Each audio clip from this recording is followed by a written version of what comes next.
नमस्कार दोस्तों, मेरे चैनल पर आपका स्वागत है। भोजन करने से व्यक्ति को ऊर्जा प्राप्त होती है और उसी ऊर्जा के बल पर ही व्यक्ति जीवन में आगे बढ़ता है। जीवन में भोजन ही सब कुछ है, इसलिए हमारे हिंदू सनातन मान्यताओं के भोजन करना, पूजा करना एक तरह से आवश्यक माना गया है। हिंदू सनातन संस्कृति में परिवार में भोजन करने से परम भगवान की प्रार्थना भी की जाती है और भगवान को भोग भी लगाया जाता है और भोजन ग्रहण करते समय भगवान का धन्यवाद भी किया जाता है कि भगवान आपने हमें आज भी भोजन दिया है। भोजन से जुड़ी भावनाओं के साथ हिंदू परिवार में उसकी शुद्धता एवं सात्विकता का भी पूर्ण पालन किया जाता है।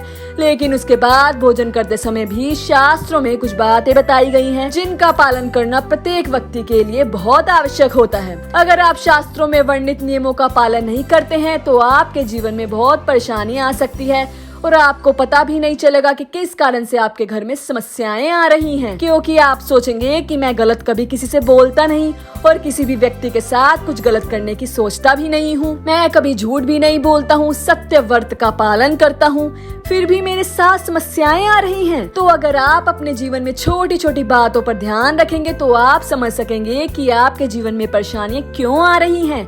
क्योंकि भोजन करते समय क्या खाना चाहिए और क्या नहीं खाना चाहिए, कैसे खाना चाहिए और कैसे नहीं खाना चाहिए, प्रत्येक विषय पर हिंदू सनातन धर्म में विस्तार में बताया गया है। हिंदू सनातन धर्म के अनुसार भोजन करते समय आपको टीवी नहीं देखना चाहिए, किसी प्रकार का संगीत नहीं सुनना चाहिए और आपको भोजन करते समय बातचीत भी नहीं करनी चाहिए और भोजन करते समय बोलना भी नहीं चाहिए। यदि आप नियम से भोजन करते हैं तो निश्चित रूप से आपके जीवन में किसी भी प्रकार की समस्याएं नहीं आएंगी। शास्त्रों के अनुसार किसी भी व्यक्ति का जूठा खाना भी बहुत बड़ा निषेध माना गया है। आप भले ही भूखे रह जाएं, परंतु आपको किसी भी व्यक्ति का जूठा नहीं खाना चाहिए, चाहे कोई भी व्यक्ति हो। लेकिन हम लोग सोच लेते हैं कि जूठा खाने से प्यार बढ़ता है, लेकिन ये बातें लोगों को गुमराह करने वाली हैं और शास्त्रों के अनुकूल नहीं है। आजकल पति पत्नी भी एक साथ एक थाली में भोजन करते हैं और ऐसा मान लेते हैं कि इससे दोनों के बीच प्यार बढ़ता है, लेकिन ऐसा शास्त्रों के अनुसार अच्छा नहीं माना जाता है। शास्त्रों के अनुसार पति पत्नी को कभी भी एक साथ और एक ही थाली में भोजन नहीं करना चाहिए। पति पत्नी को एक साथ एक थाली में भोजन करने से घर में दरिद्रता का वास हो जाता है, इसलिए हमेशा शास्त्रों के अनुसार ही भोजन करना चाहिए। क्योंकि अगर आप शास्त्रों के नियम के अनुसार अपना जीवन जीते हैं तो निश्चित ही आपको जीवन में समस्याएं नहीं सताएंगी और आपका जीवन चिंता मुक्त होगा और आप आरामदायक हो जाएंगे। ज्योतिष शास्त्र के अनुसार पति पत्नी को एक साथ और एक थाली में भोजन करने से प्यार नहीं बढ़ता है, यह केवल मात्र एक तांत्रिक प्रक्रिया है। शास्त्रों के अनुसार व्यक्ति की कुंडली में दूसरा भाव अपनी वाणी का होता है, सुख का होता है, कलह का होता है, धन की बचत का होता है और जीवन में मिलने वाले सुखों को संबोधित करने का होता है।